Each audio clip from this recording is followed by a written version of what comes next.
या तो 60 माइनस 12 40 है। देखना अब ऐसे सोचो एक बार के लिए, फिर तो याद रख लेना कि अगर ये 4 किलो है और ये भी 4 किलो, तो एक्सेलरेशन क्या होगा? एक्सेलरेशन कौन से फोर्स की वजह से हो रहा है? ग्रेविटी की वजह से। इस पे ग्रेविटी कितना लग रहा है? 40। इस पे भी 40 लग रहा है, इस पे भी 40 लग रहा है, दोनों पे 40 लग रहा है, तो बैलेंस हो गए, इसलिए कहीं नहीं जा रहा है। लेकिन अगर एक 6 कर दूं, कौन सा 6 किया था? अगर एक को मैं 6 कर दूं तो इस पे ग्रेविटी का कितना लग रहा है? तो अनबैलेंस्ड फोर्स कितने का है? 20 का है। तो आगे से आप सीधा याद करोगे एक्सेलरेशन इज इक्वल टू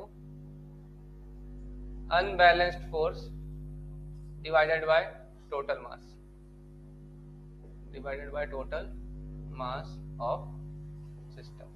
तो एक्सेलरेशन इज इक्वल टू एक पे 60 एक पे 40, अनबैलेंस्ड कितना है? टोटल मास कितना है? एक्सेलरेशन कितना आ गया? 2 मीटर पर सेकंड। क्लियर है यहाँ तक? रुक जाओ देखते आना। जैसे मान लो अब आपसे मैं क्वेश्चन पूछूं, मास बताओ। 20, ज्यादा नहीं हो गया, और ये 10। ठीक है, इसका अगर आपको ए चाहिए एक्सेलरेशन, तो देखो उस पे ग्रेविटी कितना लग रहा है? इस पे, लेकिन वो बैलेंस हो जा रहा है कि नहीं? किससे? तो अनबैलेंस सिर्फ कितना है? 200। तो acceleration is equal to unbalance load हो गया 200, टोटल मास सिस्टम का कितना है? तो आंसर हो गया 20/3 मीटर पर सेकंड स्क्वायर। एक और बता,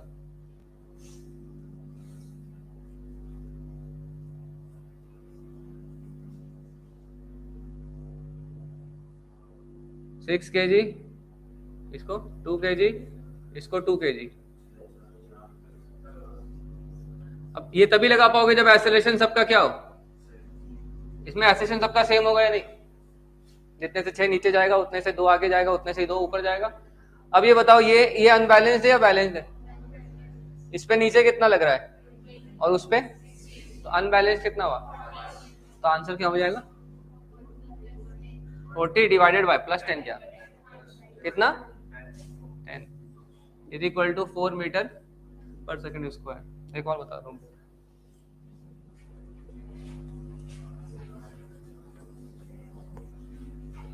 अब देखो एक चीज, इंक्लाइन प्लेन की बात करते हैं, बना लेना एक साथ। अभी रुक जाओ, मान लो ये एंगल क्या ले लें? 45 डिग्री, क्या 30? चलो 30 बोला, किसी 30 में अच्छा है। मान लो एक यहाँ लटका दिया, एक यहाँ लटका दिया, एक यहाँ लटका दिया, कितना? 6 किलो, 2 किलो, मान लो ऐसा। अब इस केस में इसकी टेंडेंसी स्लाइड होने की किधर है? नीचे, मतलब ग्रेविटी का कंपोनेंट नीचे ही लोगे। अब जी का कंपोनेंट पता है सबको? जी लगता है नीचे, इस तरफ ये एंगल 30 है, तो ये एंगल में क्या आता है? इस तरफ आता है जी कॉस थीटा, और इस तरफ जी साइन 30। तो अब इस केस में देखो, इस पे ग्रेविटी का कितना पार्ट आ रहा है और इस पे मास इंटू जी साइन 30 लोगे, कितना आएगा? ये मास 2 दिया मैंने, तो 2 इंटू 10 इंटू साइन 30 कितना होता है? हाफ। ये आ गया 10। तो इस पे ग्रेविटी का कंपोनेंट 10 आ रहा है और उस पे 60, तो अनबैलेंस लोड कितना है? 60 माइनस 10 50, और टोटल मास, तो acceleration is equal to 25/4।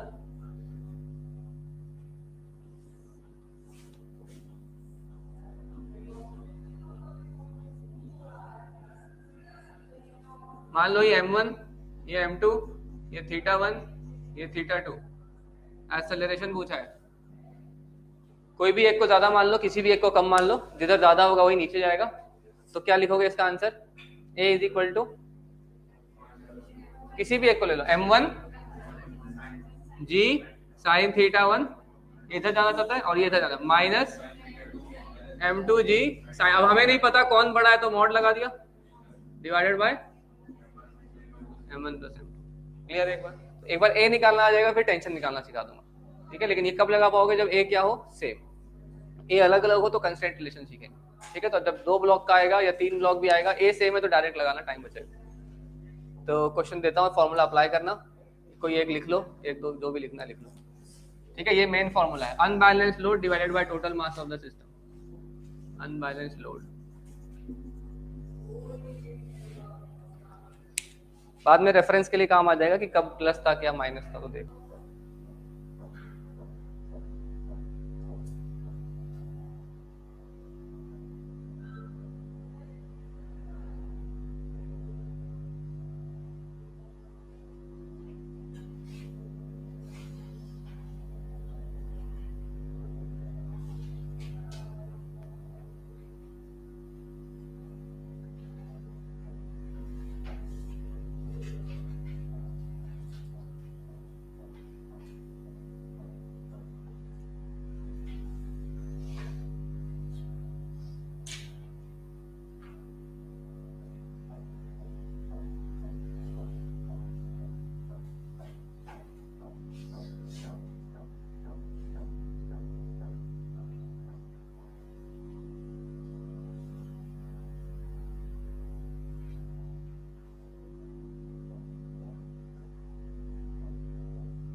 Her case में ए निकालना है।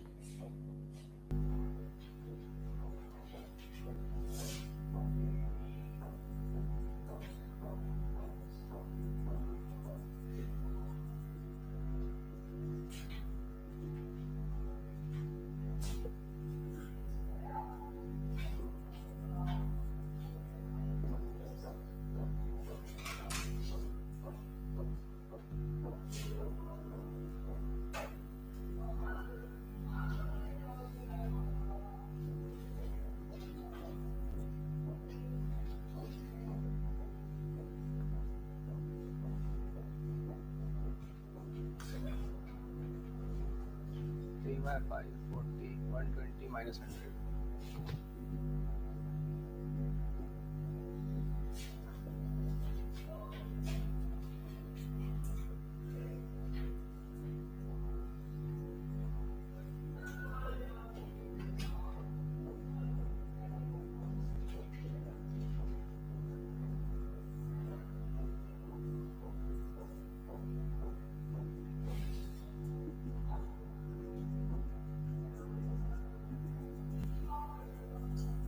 देखो एक बार चारों सेम आया, कहीं डाउट हो तो पूछ लो, क्योंकि अब हम लोग टेंशन निकालना सीखेंगे।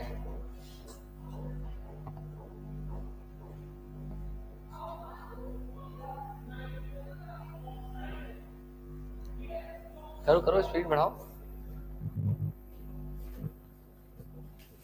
अनबैलेंस लोड देखना सबको आ गया ना। और नहीं, अगर मान लो ऐसे नहीं समझ में आए तो नॉर्मल टी बनाकर भी कर ही सकते हो, mg minus T M A वाला तरीके से।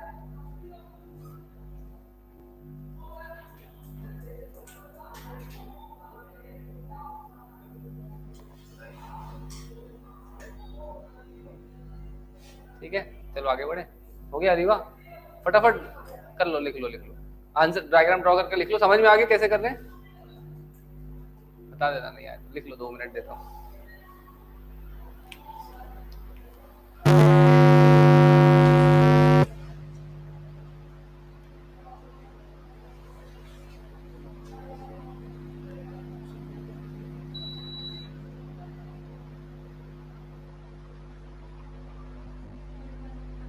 थर्ड वाला कहाँ है ये?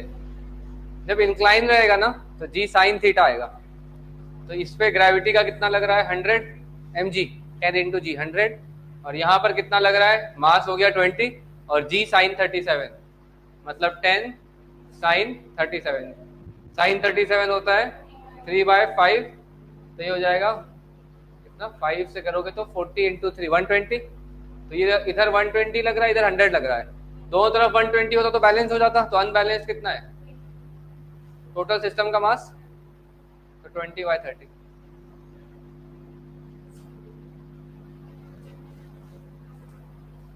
फोर्थ वाला ठीक है। अब देखो नेक्स्ट बताता हूँ टेंशन कैसे निकालते हैं। टेंशन के लिए भी फॉर्मूला बना सकते हो, पर करने की जरूरत नहीं, वरना बहुत ज्यादा हो जाएंगे, प्लस वो फॉर्मूला काम नहीं आएगा। जब इस तरीके से 2-2 ब्लॉक लगा दोगे तो फॉर्मूला वैसे भी काम नहीं आएगा, क्योंकि अलग अलग स्ट्रिंग में टेंशन क्या होता है, डिफरेंट। तो बेटर है ए निकाल लो ऐसे, और टेंशन निकालने के लिए net force is mass into acceleration. जैसे देखना, मान लो इस केस में निकालता हूं टेंशन, चारों का मैं एक्सप्लेन करूंगा, डोंट वरी। फर्स्ट का आंसर आपने ए निकाला 10/3, कौन नीचे कौन ऊपर तो दिख रहा है सबको, ये 10/3 से नीचे और ये वाला 10/3 से ऊपर। अब मान लो ए में टेंशन चाहिए तो आप ए का फ्री बॉडी डायग्राम बना लो, इस वाले का, देखते जाना सब लोग। इस वाले में 2 वाले का जब फ्री बॉडी डायग्राम बनाओगे, नीचे क्या लग रहा होगा 20, और ऊपर ये दो तो लग रहा है, और तो कोई फोर्स नहीं लग रहा। स्ट्रिंग बी इस पे लगाएगा क्या, नहीं, जो कांटेक्ट में वही लगाता है। अब ये बताओ ये किधर जा रहा है, ऊपर या नीचे, कितने से, तो अब लगा लो net force is mass into acceleration. अब नीचे जा रहा है तो 20 ज्यादा या टी ज्यादा, तो मैं लिखूंगा 20 minus T A is equal to 2 into 10/3, तो T A is equal to 20 minus 20/3 is equal to 40/3 newton. मान लो मुझे टेंशन बी में चाहिए था, इसी केस में, इस वाले में, तो बी के लिए देखो, या तो मैं इस 2 और 2 को एक साथ लेके बना लूं 4 का, या तो इस 2 का फ्री बॉडी डायग्राम बना लो, जो आपको आसान लगे। तो लेफ्ट वाले 2 का बनाता हूं, देखो लेफ्ट वाले 2 पे नीचे क्या लग रहा है 20, ऊपर क्या लग रहा है टी बी। अगर यहाँ टेंशन बी है तो इसमें भी टेंशन क्या होगा बी। अब ये जा किधर रहा है, ऊपर, तो net force is equal to mass into acceleration के इक्वेशन में क्या लिखोगे, TB minus 20, TB minus 20 is 2 into 10/3, तो TB is equal to 20 plus 20/3, कितना होता है, 80/3 न्यूटन। आसान है। एक और देख लेता हूँ सेकंड का, ए में चाहिए, ये कितना अंतर आया था सेकंड का 5, ये नीचे जा रहा होगा 5 मीटर पर सेकंड स्क्वायर से, और ये आगे जा रहा होगा। मान लो ए में टेंशन चाहिए तो किसको एनालाइज कर ले, इसको, इस 1 kg पे आगे क्या लग रहा है mg, तो नीचे लग रहा है, और उसको बैलेंस कौन कर रहा है, नॉर्मल रिएक्शन, इससे तो कोई मतलब ही नहीं है। जा किधर रहा है आगे, तो आगे की तरफ नेट फोर्स कितना है, हाँ मतलब 5 है, डायग्राम के अकॉर्डिंग कितना है टी ए। तो जब मैं यहाँ पर लगाऊं, इसको हटा रहा हूँ वाई में, सिर्फ एक्स में बनाता हूँ क्योंकि जा रहा है एक्स में, तो net force is equal to mass into acceleration, तो T A is equal to mass 1 है, और एक्सेलरेशन कितना है इसका, ये कितने से ज्यादा 5 से, तो T A is equal to क्या आ गया 5 न्यूटन। बी चाहिए तो 1 और 1 का साथ में बना सकते हो या इसका बना सकते हो, जो आपको आसान लगे। इसको हटाता हूँ, है ना। देखना, अगर मुझे बी चाहिए, मैं दोनों समझा देता हूं। बी चाहिए तो अगर मैंने इसका एफबीडी बना लिया, सिस्टम का मास कितना है फिर 2, 1 + 1, और इसमें क्या फोर्स लग रहा है, टीए बनाओगे या सिर्फ टीबी बनाओगे, टीबी, क्योंकि टीए तो इंटरनल हो गया, तो सिर्फ बनाया टीबी। तो इसके लिए भी net force is equal to mass 2 और एक्सेलरेशन 5, तो टेंशन कितना आ गया 10 न्यूटन। और अगर इससे बनाता, इसका बताना, नीचे कितना 20 और ऊपर किधर जा रहा है, ये क्या इक्वेशन लिखोगे, इज इक्वल टू 2 इंटू, तो TB is equal to 10 newton, किसी से भी करोगे आ जाएगा, ठीक है। तो अब मैं वापस 1-2 डायग्राम बनाता हूँ, आप टेंशन भी बताना, ठीक है। 2 ही क्वेश्चन दूंगा, प्रैक्टिस हो जाएगा, टेंशन और एक्सेलरेशन, क्लियर है ना।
कर लिया?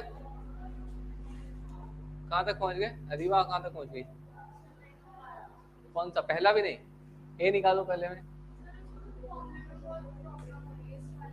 क्या बताओ, सबसे पहले मन में क्या सोच रही हो?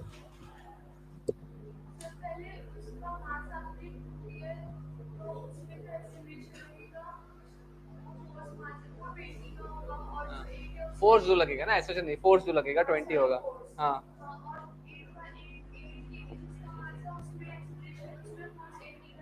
तो अनबैलेंस्ड कितना हुआ?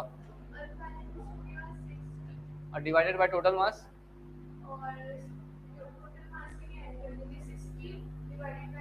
कितना आया? यही आंसर है।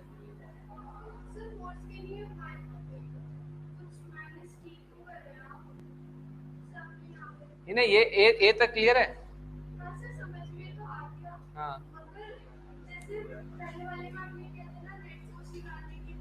हाँ,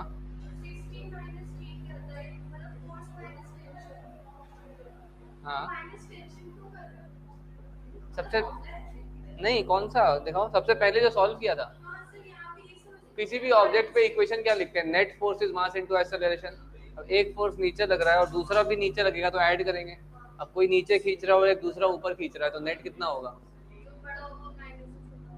हाँ, वही तो किया। देखो, अगर एक किसी ऑब्जेक्ट पे दो फोर्स लग रहे हैं, एक नीचे एक ऊपर, तो नेट कैसे लिखोगे? एक मान लो नीचे 10 से खींच रहा है, कोई ऊपर 2 से खींच रहा है, तो नेट कितना होगा? बताओ। अगर कोई नीचे 10 से खींच रहा है, कोई ऊपर 2 से खींच रहा है, तो नेट कितना? नीचे 10 से खींच रहा है और ऊपर 2 से खींच रहा है, 13। नहीं नहीं, एक 10 से नीचे खींच रहा है और एक 2 से ऊपर खींच रहा है। कैसे किया? 10 - 2 ही किया ना। वही तो कर रहा है इसमें भी। एक mg नीचे लग रहा है, टेंशन ऊपर लग रहा है, तो नेट क्या होगा? अगर नीचे वाला ज्यादा है तो mg - t, ऊपर वाला ज्यादा है तो वो। पर वो तो करने की अभी जरूरत ही नहीं है, अभी तो डायरेक्ट ही बताया ना, इसको डायरेक्टली यूज करो। फिर से दोबारा सोचोगे ना, धीरे धीरे आ जाएगा। चलो जल्दी लिख रहा हूँ आंसर। पहले केस में देखो, ऐसे सोचना, ये इस पे ग्रेविटी का 80 है, इस पे ग्रेविटी 20, अनबैलेंस 60 हो गया है ना। ग्रेविटी इस पे 80, इस पे 20, तो अनबैलेंस 60 हो गया। तो a is equal to 60 divided by 6 metre पर सेकंड स्क्वायर। ये नीचे जा रहा होगा, ये ऊपर। उसके बाद टेंशन चाहिए, किसी का भी फ्री बॉडी डायग्राम बना दो। मैंने मान लो इसका बनाया। तब 8 kg पे दो फोर्सेस लग रहे हैं, नीचे 80 लग रहा है और टेंशन हमेशा खींचता है, तो टेंशन T लग रहा है। और ये जा किधर रहा है? 6 मीटर पर सेकंड स्क्वायर से नीचे। तो अगर नीचे जा रहा है तो 80 और T में ज्यादा कौन होगा? तभी जा रहा है। अब नेट फोर्स क्या लिखेंगे? एक नीचे एक ऊपर है, तो बड़ा माइनस छोटा। 80 - T इज इक्वल टू, कैसे पता लगा 80 बड़ा है? क्योंकि नीचे जा रहा है, एक्सेलरेशन तो नीचे ही है, इसलिए 80 बड़ा होगा। तो T इज इक्वल टू 80 - 48 कितना होगा? सेकंड पे आते हैं, ठीक है ना। सेकंड वाले में इस पे लग रहा है 80 और इसकी ग्रेविटी तो बैलेंस हो जा रही है नॉर्मल रिएक्शन से। तो अनबैलेंस लोड कितना है? 80 और टोटल मास हो गया, तो एक्सेलरेशन 8 मीटर पर सेकंड स्क्वायर। इसका फ्री बॉडी डायग्राम मतलब ज्यादा आसान है। 2 वाले पे एक्स डायरेक्शन में बस एक ही फोर्स लग रहा है, टेंशन mg, और नॉर्मल तो ऊपर नीचे है। और इसका एक्सेलरेशन कितना आया था? 8। तो नेट फोर्स में बस एक ही है, t लग रहा है। तो net force is mass into acceleration is equal to 16। सही है। इससे भी बनाते तो भी वही आता। चाहो तो यहाँ देख लेना, नीचे 80, ऊपर टेंशन T, और ये नीचे जा रहा है 8 से। क्या इक्वेशन आता है इसके लिए? 80 - T is equal to 8 into 8। तो T is equal to 80 - 64 is equal to, ये मैंने जानबूझ के एक वेरिएबल के फॉर्म में दे दिया।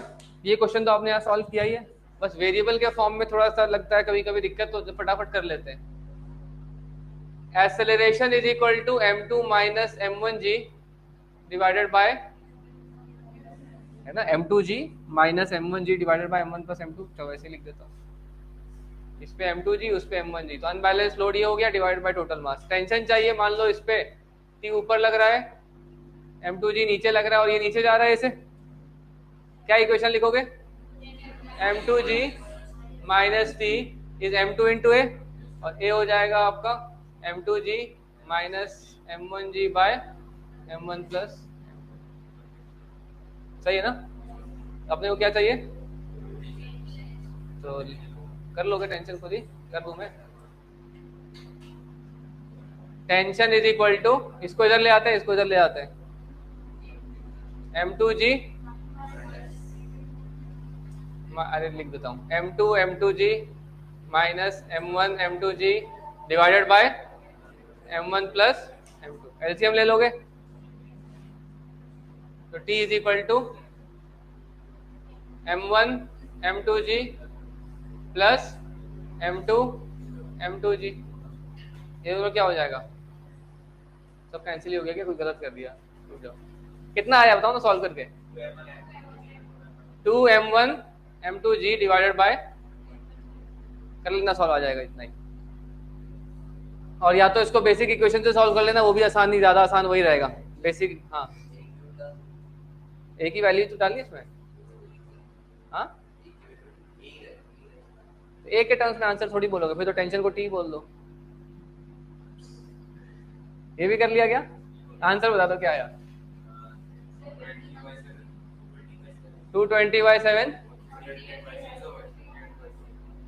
इनका नहीं आया ट्राई करना खुद से, फिर आगे बढ़ेंगे अगली क्लास। ए कितना आया इसमें? ए 40, ठीक है, तो बाकी लोग एक बार ट्राई करना, ठीक है। इसको अगली क्लास में कंस्ट्रेंट रिलेशन पढ़ेंगे, थोड़ा इस पे और क्वेश्चन प्रैक्टिस कर लेंगे, फिर कंस्ट्रेंट पढ़ेंगे।